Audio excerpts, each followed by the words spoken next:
everybody, and welcome to this week's episode of The Bodacity Show. I'm your hostess with the mostest, Jeanette Anderson, and I'm here today with fabulous Daphne Wells from very far away. So what time is it there, Daphne? It is 9 a.m. on Tuesday. 9 a.m. on Tuesday. I love talking to people from tomorrow. It just makes my brain do weird things. All right. So anyways, so I'm going to read Daphne's bio. We're going to be talking today about how to create calm laser focus and have that at your fingertips every day, which I think is a very important topic for everybody. And I'm happy to introduce you to Daphne because we've known each other a long time. We were in a program. She was in a program I was working with a long time ago. And we've just kind of kept in touch over the years because she's a fascinating woman, really committed to walking her talk and making a difference in the world. So that's why I'm really happy that you're here and happy to make the difference, help you make the difference that you're here to make. So let me tell you about Daphne. She helps midlife women, mobile, feel safe, solid, and secure to share their magic with the world and make more money with ease and flow. As your purpose and spiritual confidence alchemist, Daphne delivers insanely powerful insights that give you radical permission to show up in your power and fulfill your purpose in the world. I love the radical permission. Through her life-changing coaching, inner circles, energy readings, and forecasts, and her book, Decide, Choose Your Own Path, she's here to shake up your approach to business and life. When she's not inspiring women around the globe to make more money in record time, you'll find Daphne creating magic with fabric and threads, getting her hands dirty, growing what she eats, and frolicking in the waves. I love that. All right, so welcome, Daphne. I'm glad you're here.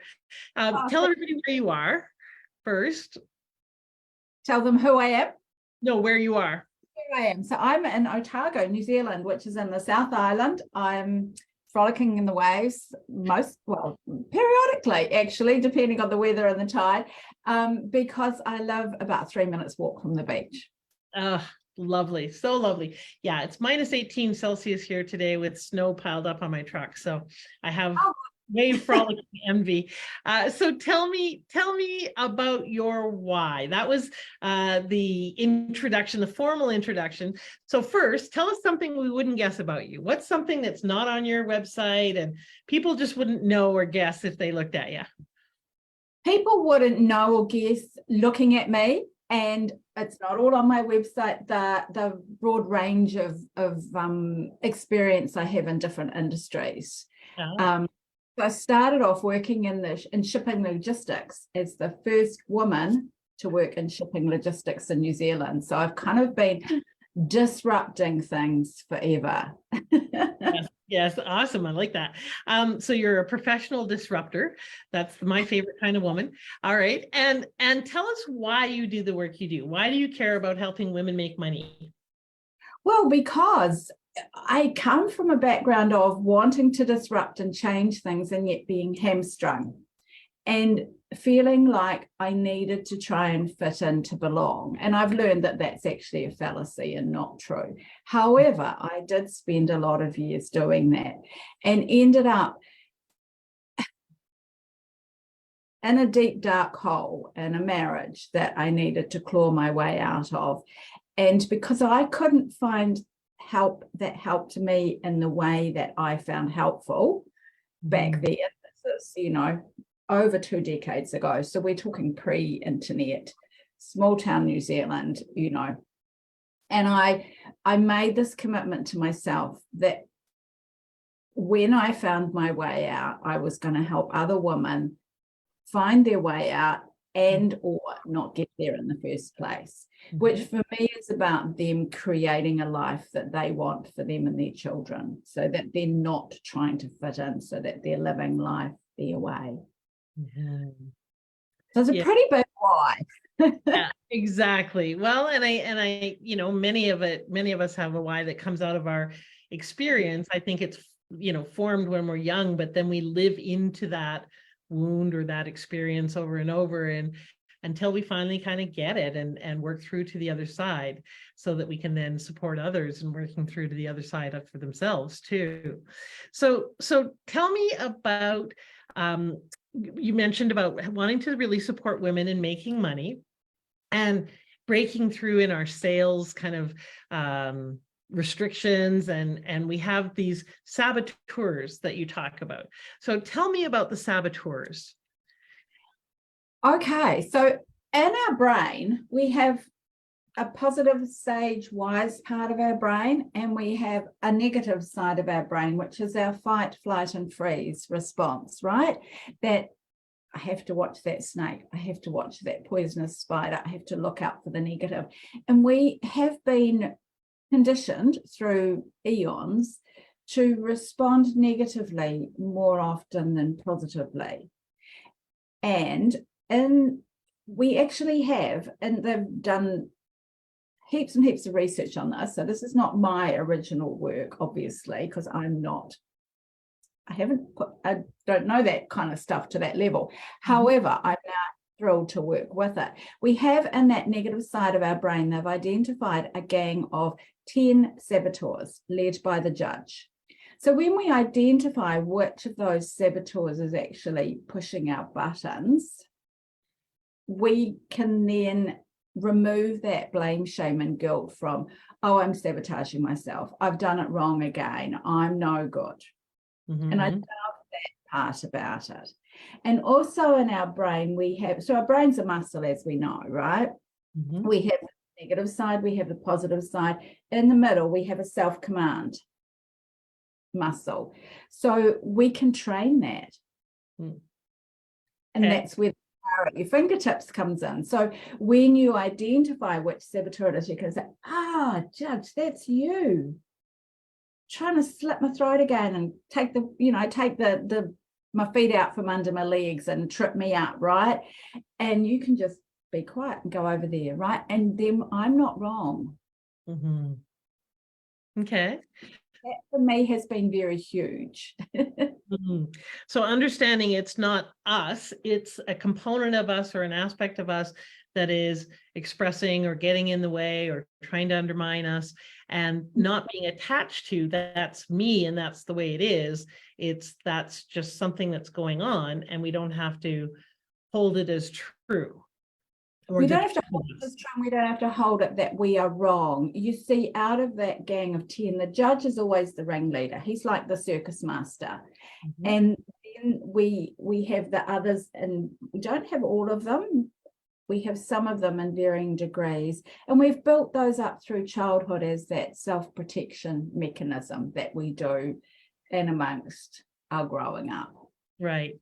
And so you mentioned that this is a process or a system that someone developed. What's it called? What's the methodology? So we know about intellectual intelligence, we know about emotional intelligence. Positive intelligence is that ability to respond positively more than we respond negatively. And we increase our positive intelligence by increasing our mental fitness, by practicing PQ reps, we call them, so that we can fire the sage, the wise part of our brain, rather than be ruled by those saboteurs, because they run our brain and our mind by default. So let's talk about what are some of those other saboteurs, so the judge, and what are some of the others that people might recognize as kind of a default for themselves? So there's the restless who won't be able to focus on anything, chasing those bright, shiny objects, can't finish this, get a little bit into it, and then I'll just give that up and I'll go start this new thing, and we know in business that there's a time lag between when we start doing something until we can actually tell whether it's going to be successful or not. And for that restless, we often don't give ourselves the chance to do that. And there's also the hyperachiever is another one where you just have to do everything really, really, really well, and if you can't, then you're going to beat yourself up. And so they tell us these lies, right? So the judge will tell you that without him pushing you, you'll get lazy and complacent and you'll stop trying. Okay. Which is, so we conditioned to believe these lies, right? And so when we know which one it is, we can be like, that's you, Mr. Restless, or that's you, hyperachiever, wanting me, you know, do better, do more because I haven't done good enough. That, you know, the lesson in that is the done is better than perfect, because perfect is actually, it's not a thing.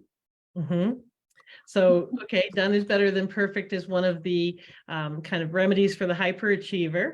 What's one of the remedies for the restless saboteur? It really comes back to what are your priorities and what are your purpose, and really hanging on to those, you know, and not being sideswiped by bright, shiny objects. Okay. And so what is the process? Because you mentioned that there's a process of shifting that. So what are some of the steps of that process of shifting? So we become aware of the saboteur, and then what? So we become aware of the saboteur, and then we can identify, do we really want that saboteur to take over?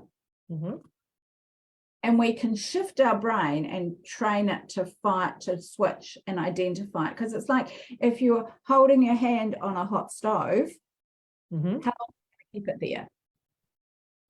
You know, it's helpful to know it's hot and your hand's in the wrong place, but you've got to pull it off, right? So these saboteurs come in and you know, and give you that little warning. Are you going to move your hand, or are you going to leave it there, right? And so one way that you can shift your brain really quickly is through, you do have that power at your fingertips, right? So if you take two fingertips and rub them together with such a tension that you can feel the ridges on your fingerprints. Okay. Yeah. And if you do that in amongst a stressful situation, you can actually feel yourself calm down. Okay. And if you're in a place where you can close your eyes and do that, it happens, you know, you're actually just focusing on that. So anytime your brain wants to wander, that restless wants to take you off, come back to focusing on that feel. And by doing that, you're actually training that muscle to make a choice. How do I want to respond? Rather than reacting, pausing, using the power in your fingertips to choose how you're going to respond. Okay. So it's kind of a pattern interrupt and gets you back into your body rather than spinning in your head, and pausing enough to say, okay, what do I want to choose? Yeah. Okay, cool. And then in that choice, do you help people create characters that are the opposite of the saboteurs? Yes. So you have these 10 saboteurs, and so we identify those. We work through identifying where they're showing up in your life and where they most control and how you want to shift that. And then we learn to switch into sage mode and all the aspects of that. And we look at how we can empathize, how we can explore, how we can innovate, how we can navigate, and how we can activate. So really, and looking for the gift in everything, you know, the gift in any situation, you know, like the judge comes along and beats you up because you're not working hard enough. Well, what's the gift in that? You get to decide how much you're going to do today, how perfect it needs to be before it's done good enough to put out in the world, you know. You get to choose those things. So there always is a gift and an opportunity in there. And so what was it? You had a list there to motivate, activate. What was the list? Empathize. So empathize looks at empathizing with yourself. Because we are very hard on ourselves, empathizing with others and empathizing with the situation. So really feeling what other people are feeling, acknowledging it, and then making choices. Explorers, what else could I do? Getting really curious, you know, that curious anthropologist, almost like a 3-year-old that's looking at a butterfly on a tree, you know, and really fascinated by the beauty of the butterfly, to get that focused and really curious about what is possible. And the innovative what ideas could you come up with next? What else could you do? What else is possible? How much can you expand and really expand those boundaries of what's possible for you? And the navigators, well, how am I going to get there? What am I going to do? And then the activator is actually committing to taking those actions. Right. Okay. I love it. These are concrete steps. I'm writing them down furiously in the chat for people because I think they're great, kind of a list of reminders, things of the steps to take. So what's possible, and then take action. And you mentioned take a look at what the gift is in the block or the saboteur, or the challenge that you're coming up against. Yeah, what the gift, because there always is a gift and a lesson and an opportunity in there to do it differently next time, or to avoid that in the future, or there always is a gift when we look for it, when we look at it that way, rather than going into that victimhood place and wonder, why is this happening to me? So that's kind of in general in terms of some of the approach methodology used, but let's talk about women in sales, because that's often a big block or obstacle, and you specifically want to help people be more prosperous quickly. What are some of the biggest blocks that women typically have when it comes to selling? I believe personally, a lot of it comes back to that self-belief and self-trust. Mm-hmm. Do I trust myself? Yeah. We talk a lot about self-love and self-belief. I've come to realize, for me personally, and I believe it applies to everybody, is trust actually comes right underneath that. And trust starts with trusting you. Do I trust I'm going to do what I say I'm going to do? Mm-hmm.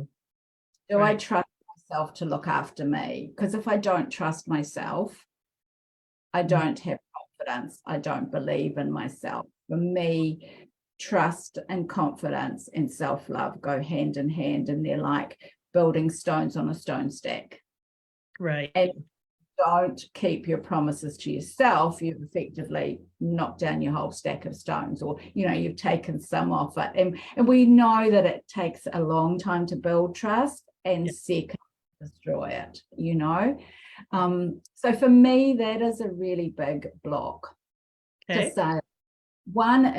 Another one is that we make ourselves wrong. When somebody says no to us, we take it personally. And right. This is this power at your fingertips, the calm, cool focus. What am I going to do next? How can I move that? Well, maybe that person wasn't an ideal client for me. Maybe their no is not no forever, it's no for now. Now is not the right time. It's looking at it differently, rather than it's that recovery time that has an impact. And this is where positive intelligence can really help, because we know that with athletes, really successful athletes, their success is in that time to recover and move on to the next.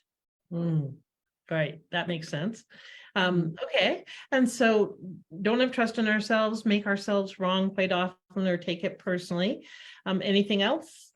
And then, of course, I'm going to say, what are the remedies? Having really, so the other thing that puts us off is that we don't actually believe enough in what we're offering or our ability.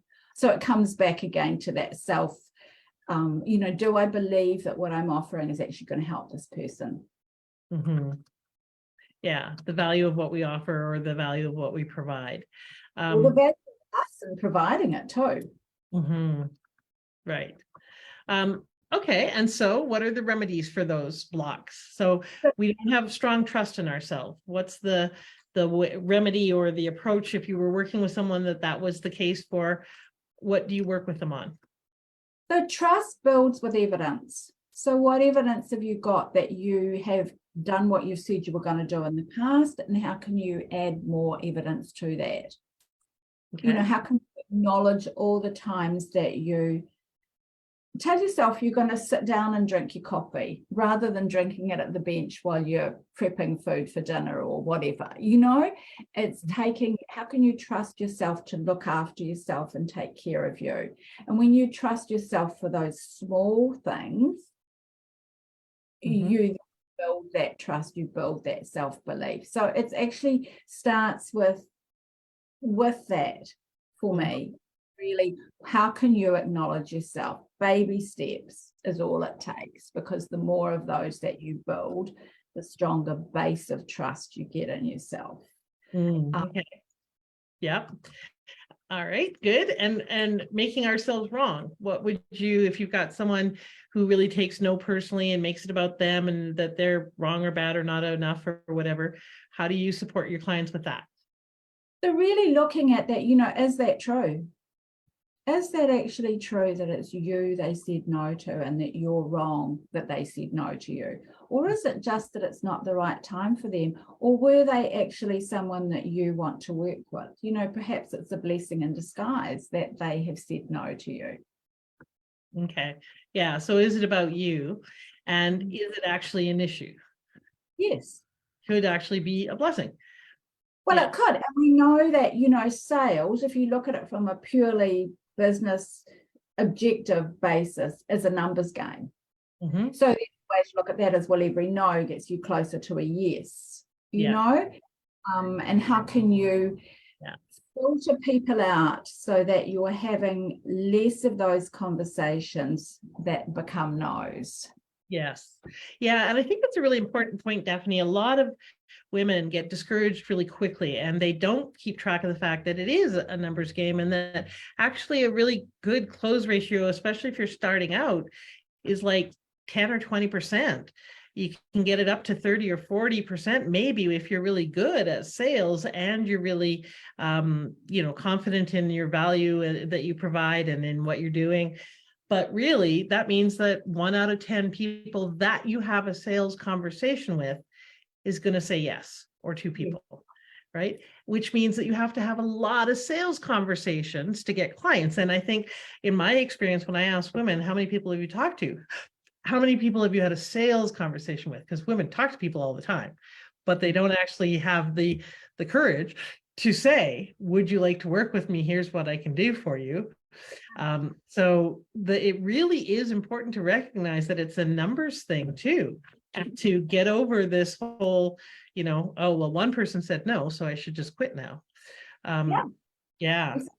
And another way to do that, as I said, is to filter people out. So get really clear about what you offer so that you're actually pushing away.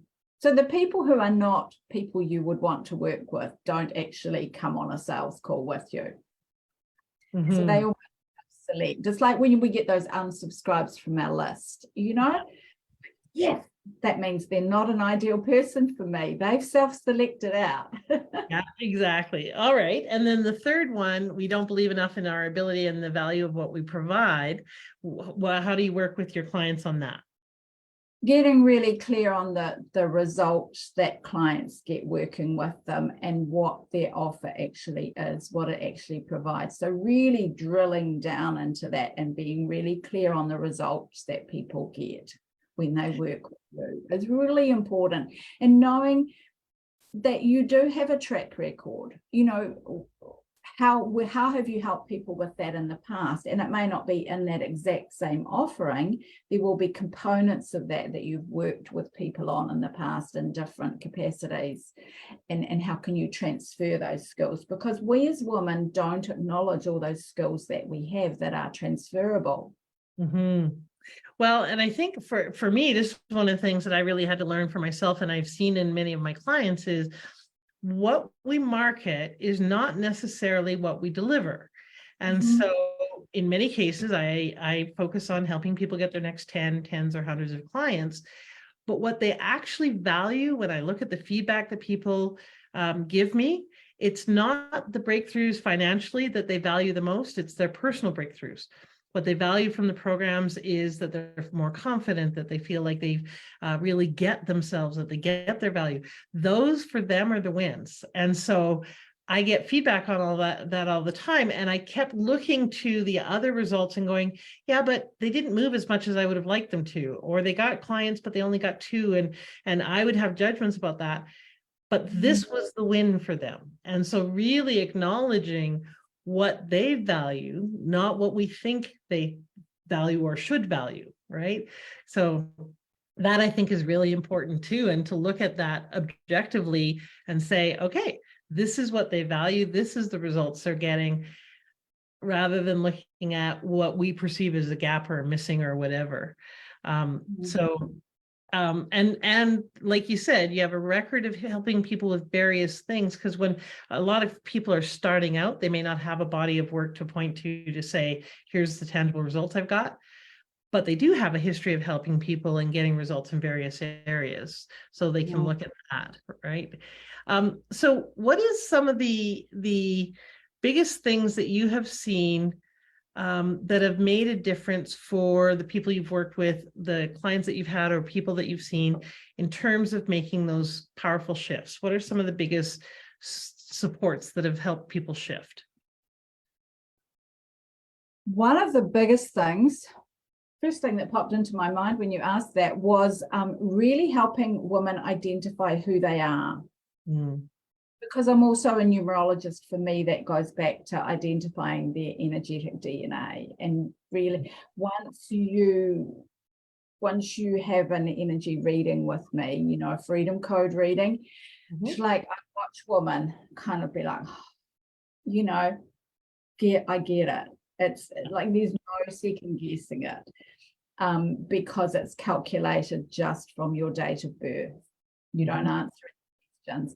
And I know that was true for me when I first had my first one done, which is why I learned how to do it myself, because I was like, whoa, that was so powerful. What I found for myself, and this happens for countless numbers of clients as well, is that all those things that have been squished in us as children and repressed over the years are actually our gifts. Yes. Yeah. And when we can really identify and own that, it really builds that confidence. It gives that base of confidence that we were talking about earlier a real boost. Yeah, I love that. So speaking of which, how can people find out more about you, work with you, connect with you, have a session with you? Tell us how we can connect with you more. Okay, so connect with me more. Easiest place is my website, which is my name, daphnewells.com. On there, there's down the bottom of each page, there's a free quiz that you can take to identify your top saboteurs, and then you get access to jump on a call with me where we can talk that through, and see how we can help you with that. Okay, so take the quiz. I'm going to put it into the identify. There we go. The quiz, I'm going to put the link in here, but what's your website? So spell it out so people can find it even if they don't see the comment. Okay, daphnewells.com, DAPHNEWELLS.com. Okay, Daphne, DAPHE, Wells, WELLS.com, right? Sorry, say it again. DAPHNE. Any. Yep. Okay. And so I've put this into the chat. It's giftfromdaphne.com, and it's PQ quiz. So you can go there, or you can go to our website and find that quiz, find out what your saboteurs are, and then have a conversation with Daphne about what are some of the key ways to deal with them, overcome that, have a better relationship with those parts of ourselves so that we can be more effective, especially when it comes to being profitable and being successful in the world. So what's one last thought you'd like to leave everyone with, Daphne? Be confident to be you and do it your way. Yeah, I love that. You know, was not to just pick up somebody else's system or process and run with it, to really look at what parts of that align with who I am and what don't, and then create my own way of doing things out of it. And that's one of the things I help clients with. Because we're not designed to fit in a box. So please don't squish yourselves into any more boxes, ladies. All right, I love that, and couldn't agree more. And I actually really watched your journey of doing that and really finding what fits for me, what doesn't fit for me, and coming forward with your own voice. And you've been doing it really consistently. You're probably the most consistent, person that I've seen in terms of your newsletter, putting things out into the world, staying consistent with your messaging, and really showing up for people to make that difference in their lives. So thank you so much for being here. I highly encourage you all to go take the quiz. Quizzes are fun anyways, and find out what your primary saboteurs are. We all have them. Might as well out those little suckers, put a name to them, find out some ways to deal with them, and then connect with Daphne in New Zealand, because we live in a global world and you never know where your next support person might be. They might be around the globe, they might be next door. And connect with her, because it's always fun to get those other perspectives, and you just have such a delightful accent, so it's fun to talk to you anyways. But I really also love your perspective and your heart, Daphne. So thank you for being here today and for showing up so consistently in the world. Really appreciate it. Thank you so much for having me. It's been fun. Yeah. Awesome. All right, everybody, reach out, connect with Daphne so you can be more bodacious and slay those saboteurs, or put them in their place, so that you can be the bold woman that you are, build your bold business, build your bold life your way. Thanks so much for being here. We'll see you soon. Have a bodacious week.